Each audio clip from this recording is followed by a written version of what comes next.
Hey everyone, welcome back. Let us continue with frequency count method. In this video, we'll be taking our second example, which is sum of two matrices.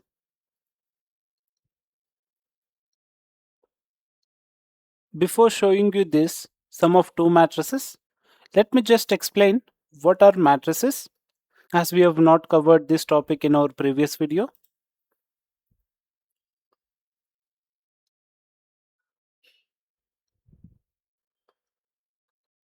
In singular, it will be matrix.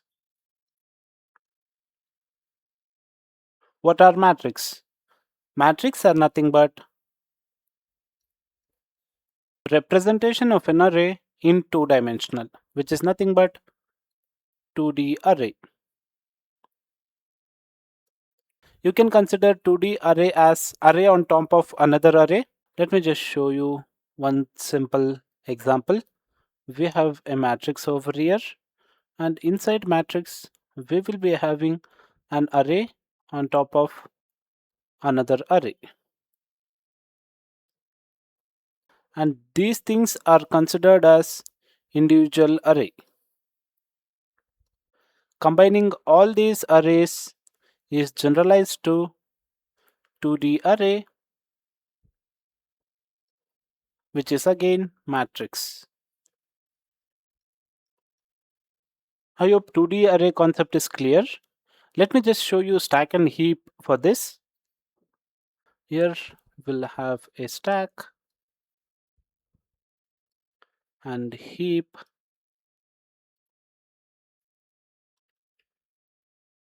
and 2D array reference variable will go into stack.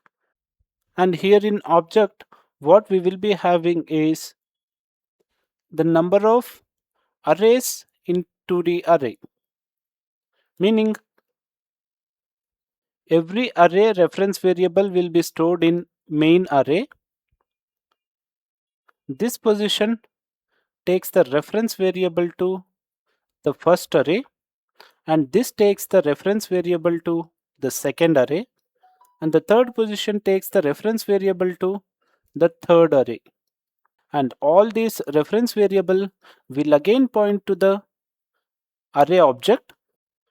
Again, inside each array object, this takes the reference variable to each array elements. I'm just giving the random number, and this will hold the reference variable to these 18 and 19. Reference and with some address, and reference with some address. That's how stack and heap works for 2D array. And we know this 2D array reference variable will point to the object in the heap. In the same way, these two reference variable will again point to the array objects. Within these objects, again reference variable will be stored. As we have discussed, an object array is nothing but a collection of references, and each reference will point to the actual object. I hope this concept is clear. Now let us go back to our actual topic, summation of two matrices.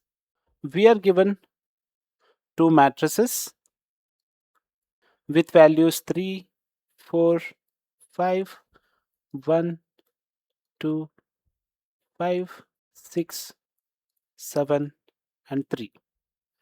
And one more matrix, 2, 8, 3, 4, 9, 8, 1, 5, 4. After adding these two matrices, we should get output as below.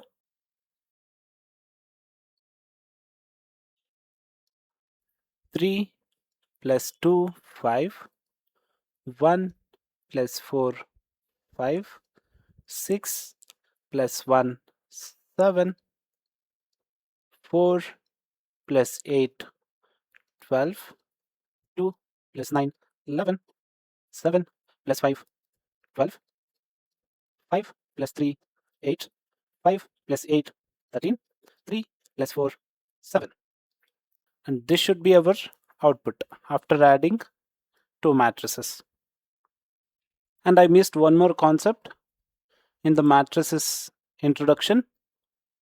Each array in the 2D array are considered as rows, and from top to bottom these are considered as columns, and every 2D array will be having the index starting from 0 to n from left to right and starting from 0 to n from top to bottom. And there is also one more optional here. This n and this n may or may not be equal. That's one thing. To access any element in 2D array, we need to get the index of row and index of column. For example, if you want to access the element at this place, you will need to get the index of row and index of column. For this case, the index would be 1, 1. The index of row is 1. The index of column is 1, which is nothing but 1 comma 1. If you pass the index as 1 comma 1, you will get the element at this position. That's how we can access array elements. Let us go back to our frequency count method. Now we know how we can access each element in 2D array and what are 2D arrays. Let me just write down a simple algorithm to add two matrices.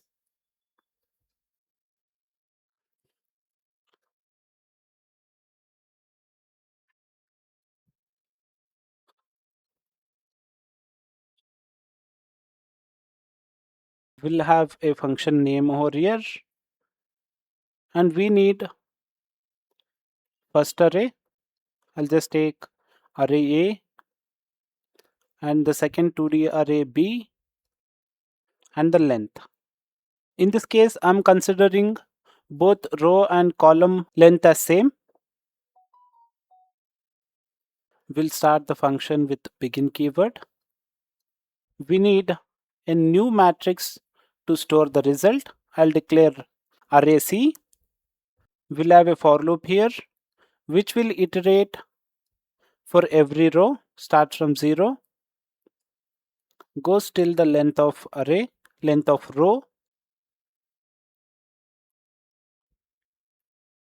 and in every row we will be having column, right? We again need one more for loop to iterate over every values of a row, which are generally called as column. Column plus plus. Inside both the for loop, we will be taking the element of A and B and adding it to C. C of row comma column equals A of row comma column plus B of row comma column. We'll close both the for loop. We'll return the result array C and we'll end the function. Now let us try to analyze time and space complexity of this function. This is a simple statement which takes 1 unit of time, and from our previous video we got to know every for loop statement takes n unit of time.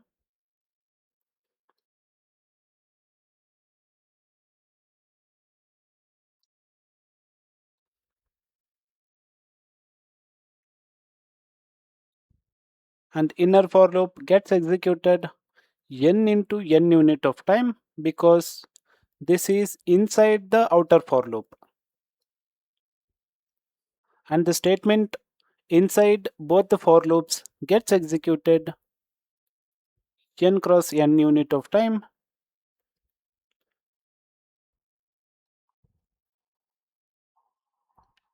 I'll show you how this is becoming n cross n. Let me just dry run. We'll have I over here and outer loop.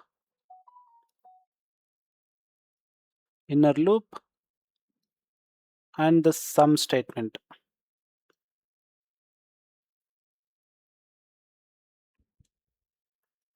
And for this example, we'll be considering n as 5.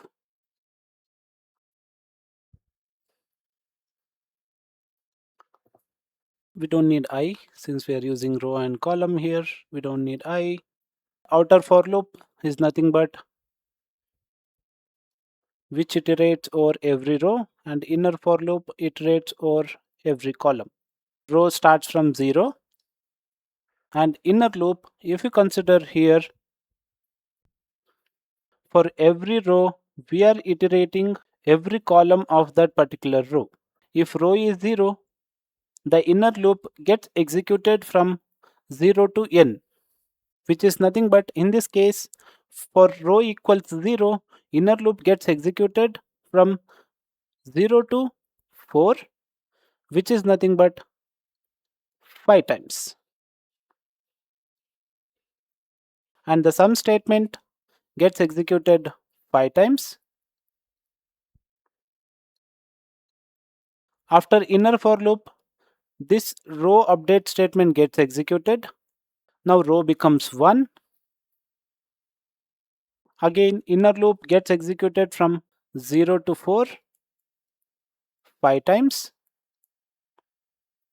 And the statement inside both the for loop gets executed 5 times. Now row update statement gets executed, which will become 2. Again same 5 times. The sum statement gets executed 5 times. Row gets updated to 3. Again 5 times. And the sum statement will also get executed 5 times. Now row gets updated to 4. Inner for loop gets executed 5 times, and the sum statement gets executed 5 times.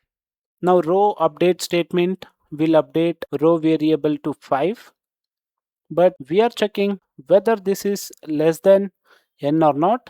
In this case, n is 5. Is 5 less than 5? No. In this case, for loop will not be executed. The condition will break here.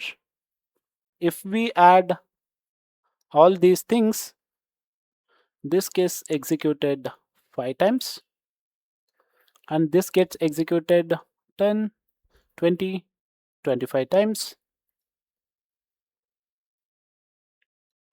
and same 25 times.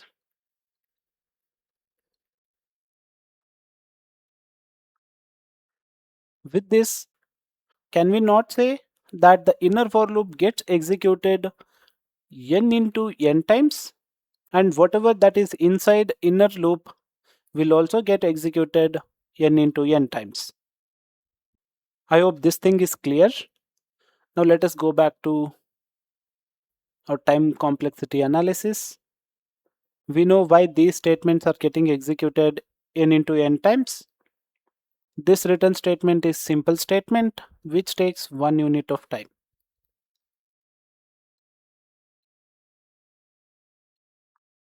Now to get the time complexity of entire function, we need to add all these things: 1, n into n, n into n, and 1.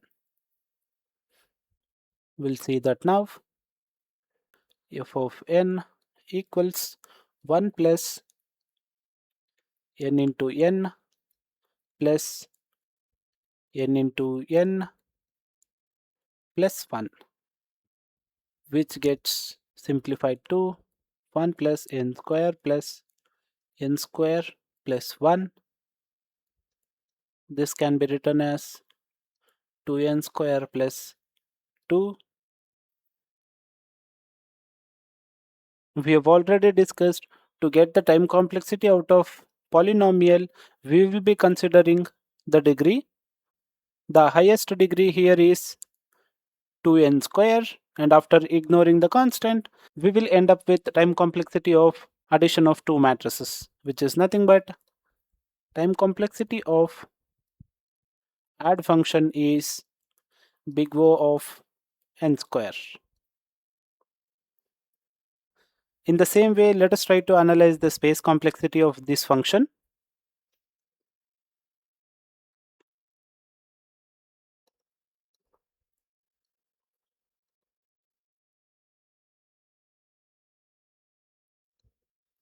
To get space complexity, we'll be listing out all the variables that are used here.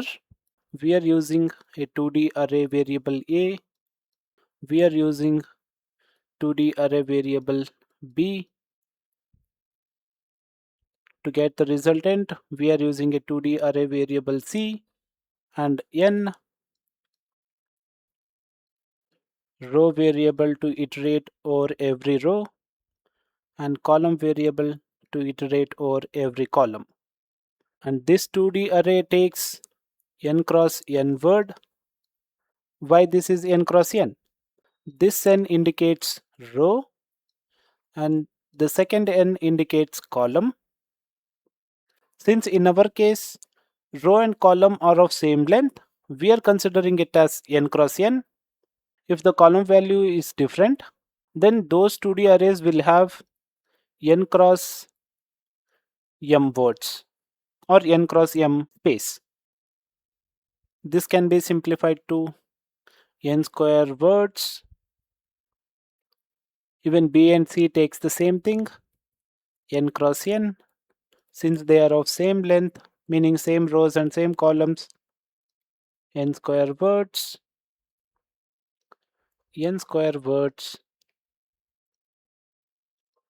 And all these variables are of simple variables. They take one word space.